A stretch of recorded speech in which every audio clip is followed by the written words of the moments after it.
Hi, everyone, and welcome to the Private Practice with Soul podcast. This is the first podcast for counsellors that just don't align with the traditional approaches to business and that want to use their spiritual gifts, talents, and interests to create, you guessed it, a private practice with soul. So, look, leave it to me to provide you with everything you need, including strategies that you can use to increase your income, reduce your workload, and of course, increase inquiries and referrals to your beautiful soul-led private practice. I love it so much. If you haven't done it already, grab your journal, grab your pen, and let's begin. So that you're not tiring yourselves out anymore and you can actually start to receive some abundance. And we're going to be applying my masculine and feminine energy techniques and frameworks to your marketing, which is going to be, again, just so much fun. And then as a result of that, I want to teach you how you can set things up so I've got lots of automations and you can receive bookings for inquiries while you sleep. So if you've already been in Clients on Demand, you already have complimentary access to this because you have lifetime access to the program, including all the updates. So don't panic, you will automatically have access. There's space available for 10 people and there's a early bird special for the first 5 people that join. And if you want to apply and get to have some more information about it and just find out whether or not it's a good program for you, just send me a little message and I'll be more than happy to answer any questions that you have and provide you with all the information that you need. I am just super duper excited because I love marketing so much, and my clients that get the results are the ones that really do go away and implement things and they do the work. And it's not just about strategy. There's so much of the inner work that needs to happen. And so Marketing with Soul is a lot of that depth work. It's some depth psychology and working with levels and layers of consciousness and all of that sort of beautiful stuff that you don't get in other marketing programs. So anyway, I had to share that. I also had to say, oh my gosh, we've just been inundated with new members joining the Counsellors Connect Australia group and also the ACPPO, which has been wonderful. And what else did I want to say? Oh, everybody's celebrating their wins so far, and that is just so much fun. What I want to do though is just get stuck into today's episode of the podcast, which is all about, what do you do? How do you respond when people say to you, why would you want to be, in air quotes, just unquote, a counsellor? And do you know what? This question was shared in one of the groups recently, but it's not the first time that it's come up and we haven't discussed it on the podcast yet. And as you know, I've probably got a whole lot of opinions on this and maybe you do too. But I just wanted to share with you, I guess, some of what comes through for me when I hear things like that, because of course, me having retired and released the title of psychologist, people ask me a lot, why would you do that to just do counselling or to just be a counsellor? And so I have my own answers and I'm going to share them with you now because maybe it'll help any of you who might be struggling with other people's expectations to answer them in a way that feels really beautiful and aligned for you. So I guess for me, one of the things that I really want to emphasize first off is that psychology and counseling are different things. Psychologists provide a range of services, and one of those services is counselling. But unless they've done maybe a master's in counselling or something like that, then they're not going to be specialists in it. And I think that's the big difference between counsellors and psychologists. Counsellors specialise in counselling. You move into psychology, well, I did and a lot of my colleagues did, because we were interested in the science and we were interested in the diagnoses. We wanted to learn about all the different mental health conditions and how to, treat them and what, a treatment framework looked like and all of that sort of jazz. But over time, what happens is you spend most of your time counselling And then it just kind of made sense to move away from that and do something that felt more aligned. And so for me, one of the things that I really love about counseling that I didn't have working as a psychologist was I had freedom.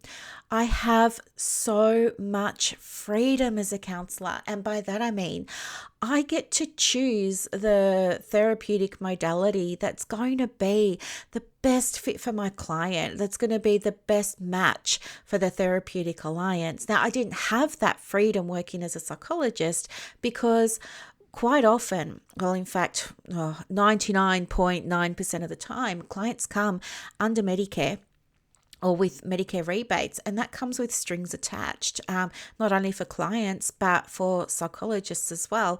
As you know, there's prescriptions there about how many rebates clients can get toward a session. There's prescriptions around the types of interventions that are rebatable.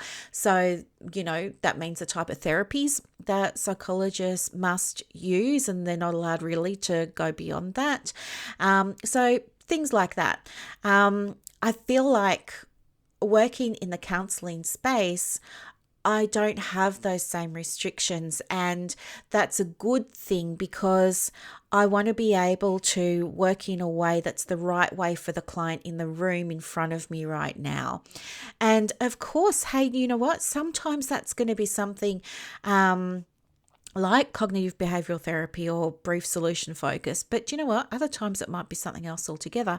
So I really love that I can zig to my client, zag, and draw upon the breadth of knowledge and skills that I have. And you get to do this too, working as a counsellor. And I think that's one of the most special, beautiful things that we have that other professions don't. I think too, one of the other things I really value, this is why I absolutely left psychology to be a counsellor, was to work with less restrictions. So as I mentioned a moment ago, when people come along and they have a mental health care plan, when you're working with them as their practitioner, you're advised what approaches you can and can't use, what assessments you can and can't use, how many times the client can see you and access a rebate or not, all things like that. Plus, there's other restrictions and constraints around you too. So especially things like bulk billing, you can't charge cancellation fees on because, services weren't provided and all of that sort of stuff. When you're bulk billing, you can't get the payment for the session up front because to do so is considered fraudulent in Australia under Medicare, because the Medicare law is that the service must have been provided before you can, process the rebate for the client with that. So there's lots of restrictions, I guess, around working as a psychologist, and even restrictions with advertising, which I think is a real shame because while I can appreciate the concern around client testimonials or reviews, I think that, it's 2022, 2023 now, and we're so much more aware, I like to think, of privacy and confidentiality. And I think that it's so helpful for psychologists as business owners to be able to access things like reviews from their clients and use them as part of their advertising or their marketing. And I think there are definitely ways that could be unpacked and explored further, so that psychologists had access to that, or I don't know what the rules are with social workers because they don't fall under APRA, but for us as counsellors, we can absolutely do that. There's no law against it. If you're in a membership organisation, though, of course, you're going to be governed by your code of ethics, but legally there's no rule against it. So I think you just have to be responsible with things like getting reviews and stuff like that. It is one of the things that I teach how to get, it's called social proof, but I do teach counsellors in private practice how to get and use social proof that's ethical and legal and above the board and all of that sort of stuff, because it's so important in terms of marketing the practice and building your diary. But anyway, it's just another example of where counsellors don't have the same restrictions that other health professionals do. So that is absolutely a huge benefit, and it's a huge tick on the column of counsellors and why I want to be one.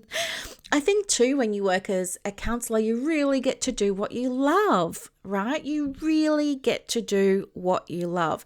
And for me, I don't feel like you've got that same freedom and flexibility when you work in other professions. For example, as you know, I really love the masculine and the feminine. I really love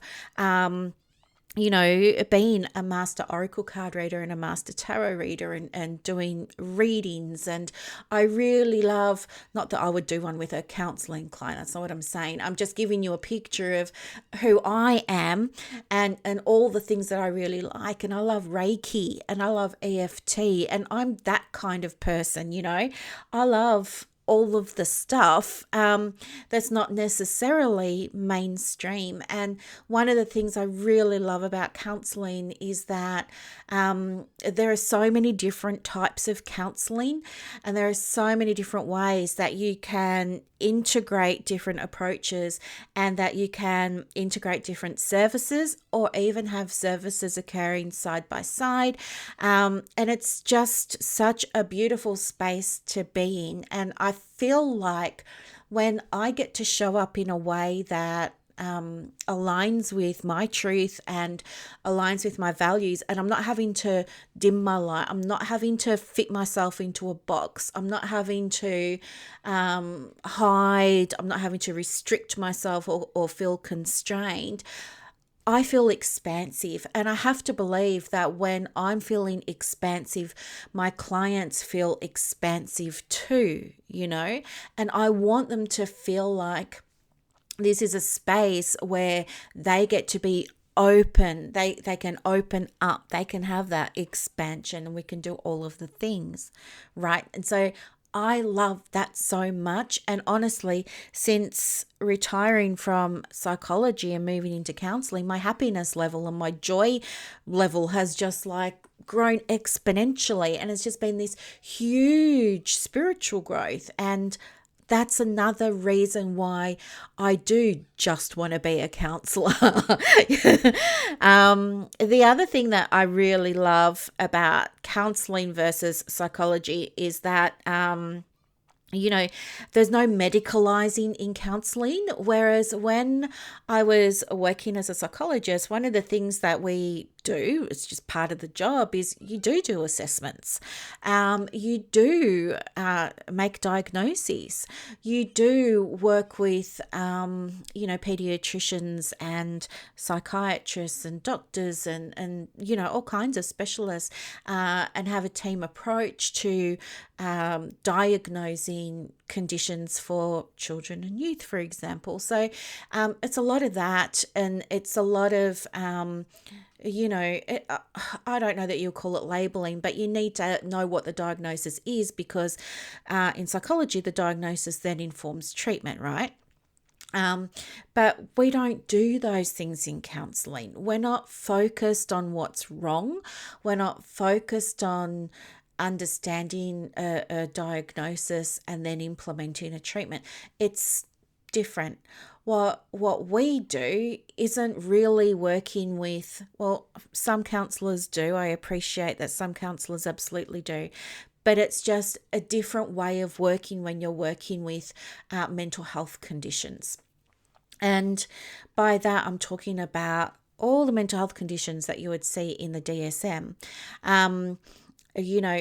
For example, there would be counsellors that generally don't work with people that have, say, psychosis or things like that, So I feel like when you're counseling, it's more about working with people that don't have super high levels of diagnoses and intensity in their symptoms and high medications for crisis intervention and care and things like that. And as I said, of course, there are always going to be exceptions to the rule, but because I've been in both industries now, I can see there is a real difference between the type of presentation that will go to a psychologist and a type that will go for to see a counsellor. And that's one of the things that I personally love about counselling, is that we get to sit down and have the important conversations without focusing on what's wrong and how do we fix it.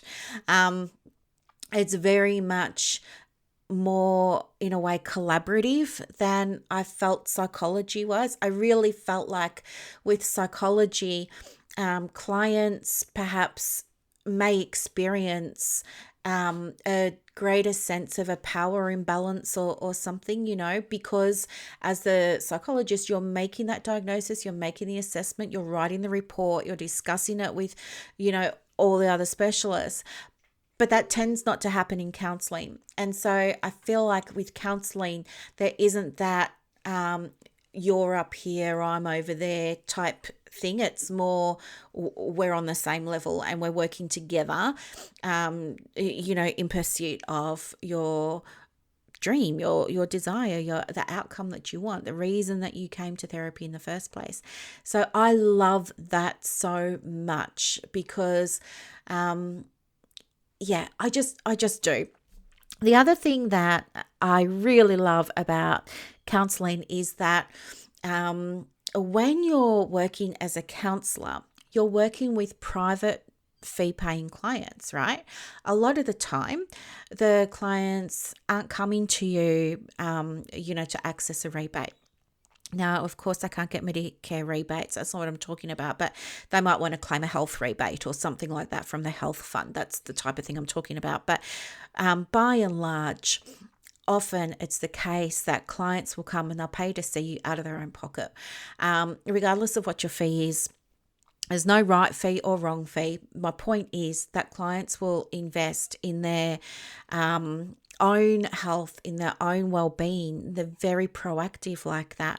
When I was working as a psychologist and I was bulk billing, that meant that clients didn't pay me a cent to see me. Instead, I received the rebate from the government, which was $78 when I first started. No, $74 an hour when I first started, and I had a PhD. So I think now it's 88, I think, the bulk billing rate. But anyway, so a lot of the time, because the clients weren't investing themselves, there were things that you can experience as a psychologist, like maybe the clients aren't making the progress that you want them to make. Maybe they have a high rate of non-attendance or a high rate of cancellation. Maybe there's high turnover at your practice, and it's nothing really to do with the quality of the work that you're doing. It's because the client has other priorities. And, I don't believe I'm the only one that experienced this, but there were times when I was in private practice for all those years not charging anybody.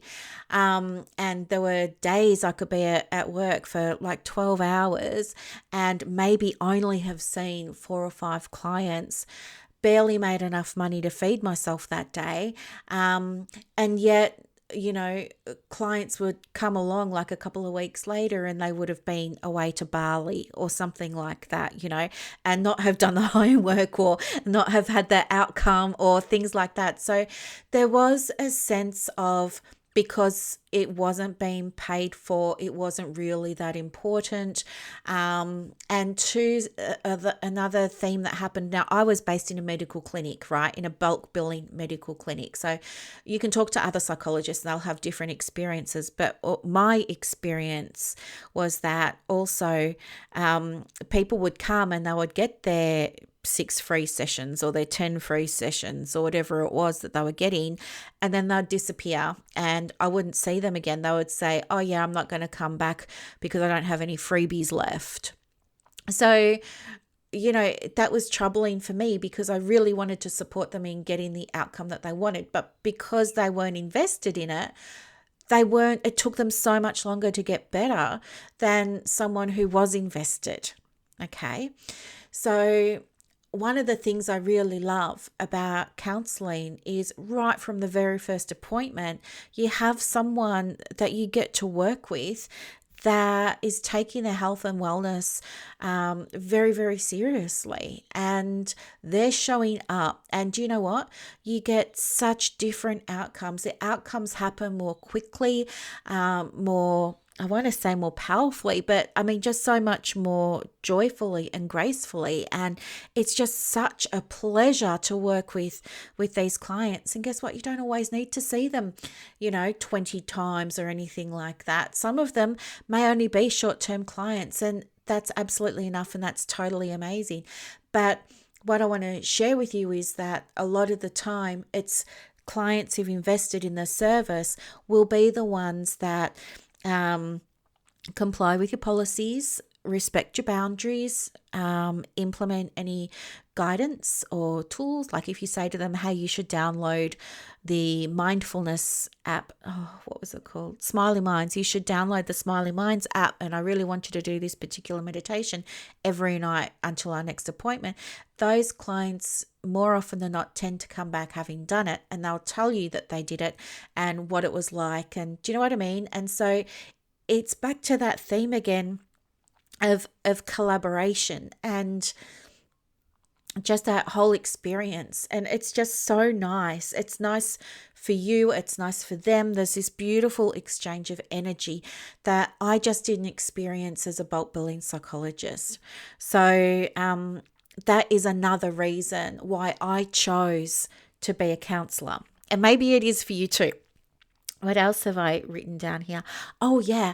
One of the other one of the other aspects of counselling that I really love so much is I really have hardly any admin at all compared to psychology. Like working on the Medicare system, there is so much paperwork. I mean, get this. There were times where I was asked to see, clients under a chronic disease management plan. It used to be called an enhanced primary care plan. And anyway, this plan allows 5 sessions at the doctor's discretion of about 20 minutes or so. I mean, you can see them up to 50, but I think it's 20 minutes. I'm just going back a couple of years here, so bear with me. But there were these 5 sessions, and the doctor would just give all the practitioners the same referral and would write the number of sessions that each practitioner could have with their patient. And the form had the client's details at the top, and then down the bottom there was a little table, and the table would say all the different services that the client could access. So it might be physio, it might be chiropractic, it might be psychology, it might be social work, things like that.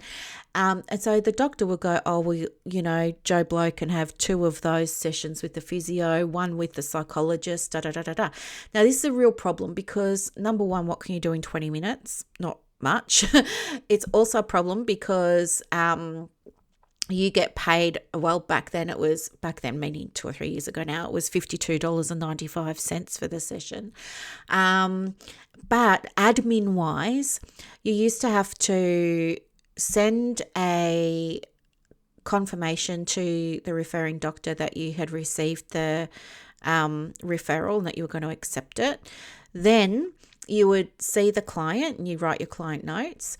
Then you would write a report to the doctor reporting on what you did and what the progress was and stuff like that. And then there was another piece of paperwork. And so it ended up taking you so long because there was all this paperwork to do.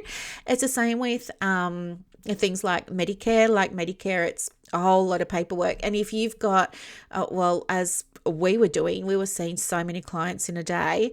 You have to multiply that by the number of clients you see. It's like, it's crazy. You spend so much time doing the admin. And one of the things I really noticed when I made that transition to counselling was all of a sudden nearly all the admin disappeared. So it was amazing. I really, really, really, really appreciated it. So those are 6 reasons why I love just being a counsellor. And I don't even like the word just, I'm using it tongue in cheek. I really love being a counsellor because at the end of the day, as you can hear from all of the things I've said, what it allows me to do is support my clients in a way that lights us both up, that helps that client achieve a result or a desired outcome, whatever it is. It's less admin, which means I can be more present. It's a different client demographic, which means the outcomes tend to be better. And it's just so, and there's no diagnosing and no medicalizing, the focus isn't on what's wrong with somebody and how to fix it and get it better. The focus is on other things. And I really value that so much. And I'm sure there are some psychologists that feel like they get to do a lot of this stuff that I've just said I wasn't able to do. Everyone's experience is different, but for me, on the whole, this is why I love counselling so much. I really do. Now, I hope that this has helped anyone who needed to hear it today.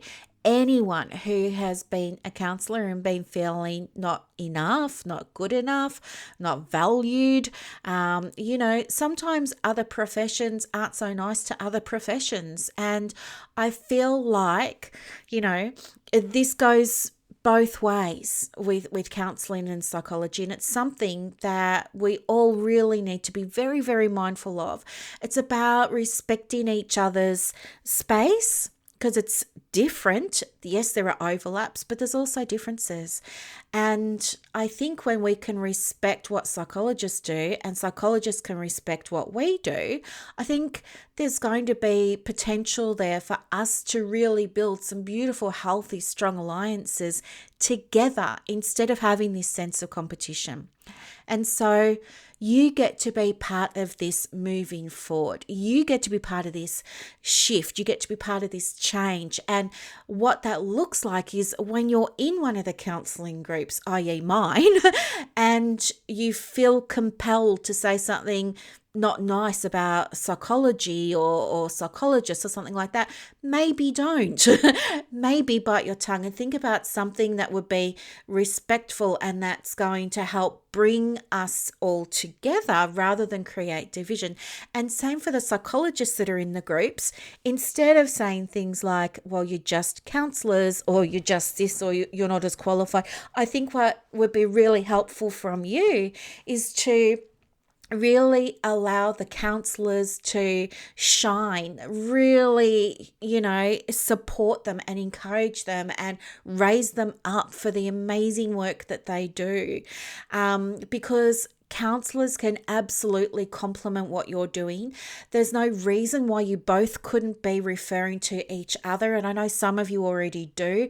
And it would be just so, think of how many lives could be changed if instead of having division, we had more respect and we started working together to raise each other's professions up. All right. So you get to be involved in that and you can get to be part of the leading edge of change and make this start to a whole new culture in our world, in our country about therapy, right? No matter which side of the fence that you sit on. And wouldn't it be amazing if you got known for being somebody that was instrumental in acknowledging and bringing together two different professions? And you can do that by your language, by the way you comment, by the way that you post, by the way you respond to perhaps other people's comments or posts. Do you know what I mean?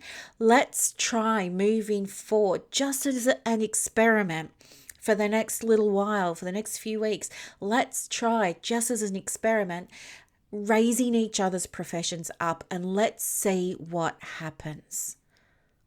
I know. Do you love it? I love it. Are you in?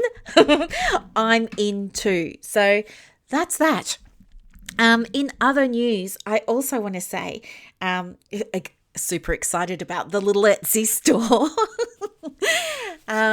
So it's now November, and we're moving into, I think it's week 8 now or week 9 of the little shop, and she's got nearly 100 products in her now, and I love making this stuff so much because I'm just in the mood to be creative. And yes, I popped up some Black Friday templates, including email swipes and email scripts and captions that you can use on your social. Plus, I'm putting up reels and stories today or tomorrow, and a few more other bits and pieces. So if you sell online products, or if you sell physical products or digital products or anything like that as part of the revenue streams for your private practice, you can absolutely grab those. They're all fully customizable and editable using the free version of Canva. So you can just jump in, you can change my pictures, change my fonts, make them totally your own, put your brand colors on them, your logos on them, whatever you like. But for those of you wanting a quick cash injection for your practice, especially if you've got things, as most of us do, like, I went into my Dropbox and I have so much stuff in there. So I'm tizzing it all up, and that's what I'm selling. So, have a look and see what you've got that you could possibly sell just for fun. And maybe you could just sell it through your social media, or, to your list on email or something like that. But as I said, all these, I've done the email sequences for you. All you have to do is fill in the gaps kind of thing. So you don't have to write them. You don't have to write your captions. Again, it's just like fill in the gaps. It's all done for you. And there's 50 templates there in Canva. I separated them into Facebook and IG because some people aren't yet sure how to do the sizings, but if you know how to do the sizings, you could resize them easily. There will be some reels and story templates going up, and what else? Other bits and pieces. But why don't you just have a little bit of fun with it and set yourself a little goal to sell 3 things over Black Friday? It's coming up in 3 weeks, so you've got plenty of time. It wouldn't be hard to do. You just need to schedule everything. And guess what? You could probably delegate that, because I've given you everything. So you could probably delegate it. But anyway, it might just be a little bit of fun and just see how you go with it. And yes, as I said, Marketing with Soul. So the doors are open now. We start on the 24th of November. So starting in 3 weeks. It's a 9-week group coaching program, and we have Zoom coaching calls twice a week. So there's one for an hour, and then we have like a little Q&A for half an hour. Plus there's a WhatsApp group community that you can jump into to get extra support from the peers in your group and all this sort of jazz. There's a member portal that's got all the lessons in it, and you get all the templates and things like that as well. And the big goal is to, at the end of the day, teach you the parts of promoting and marketing your private practice that are missing because you don't know what you don't know. And if you've been marketing for a long time and you're still not getting inquiries, then there's a good chance there that there's an opportunity for you to learn something, right? So the types of things we're going to be covering, like your messaging, your area of interest and specialization. We're going to be looking at the inner work around your mindset. I'm going to be doing all of this through the masculine and the feminine. Yes, if you want us to pull cards, we can absolutely pull cards, and I can teach you how I use card reading in my business if that's something you're interested in. It's not on the agenda, but we can add it. And I want to show you about things like content, like how to create content that's really impactful, because guess what? If you're posting, but you're not getting any inquiries, there's not much point in you keeping on doing the same thing, right? You've got to change what you're doing. And I want to show you how I create content so that you can start to experience what I do, which is people just kind of, knock on my door in my little inbox and I will say, hey, are you taking anybody on for this, that, or the other? So I want to show you how that happens for me. And I want to show you also how to automate some of the things in your practice around your marketing and generating inquiries and what to do so that it just takes a lot of the heavy lifting off your plate for you. So that's what the program is all about. And it's called Marketing with Soul for a reason. It's because it's not about pushing an ickiness or anything like that. It's all about, I guess, sharing information because you know that your dream client is out there needing it. Maybe they don't know that you have it, or maybe they don't know that they need it. And it's just making it available to them so that they can choose to say, actually, I would like to learn a little bit more about this, or I would like some more information. How do I go about that? And from there, I'll show you the steps for how you look after clients who may be starting to reach out to you. So it's a really, really beautiful soul-based program. It has rituals in it. It's got meditations that we do together in it. It's really nourishing. It's a beautiful space.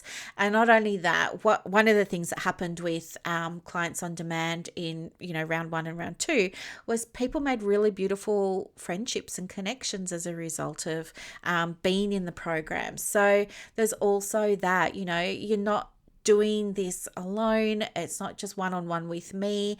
It's more affordable because it's in a group and all that sort of stuff. So have a think about it.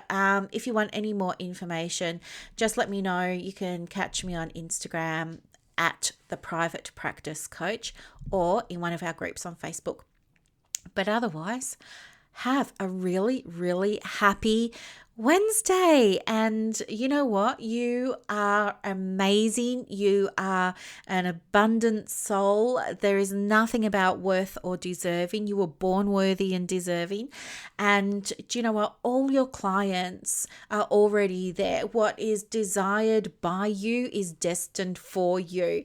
The reason that they're not coming is because there's just something that's not working right. That's all. And that's what Marketing with Soul will help you with. Chances are you've got good strategies in place, but it's maybe some of this wounded feminine or wounded masculine that might be getting in the way. And that happens to be my wheelhouse. So if that's what you would like to explore further in a group coaching situation, let me know. And I don't know that I mentioned this, but it's on my banner. There's an early bird special for the first 5 people that join, and places are open for 10 people. Okay. Have a wonderful Wednesday, and I'll look forward to seeing you in the next episode. Bye. I hope that you loved this episode as much as I loved putting it together for you. To get more resources to help you in your private practice, head over to Instagram. My handle is at The Private Practice Coach. And also, if you want more inquiries and referrals for your business, let me know. I have a program called Clients on Demand that opens every quarter, and I can absolutely get you some information for that as well. You are doing an amazing job. Thank you for sharing your gifts with the world. Bye.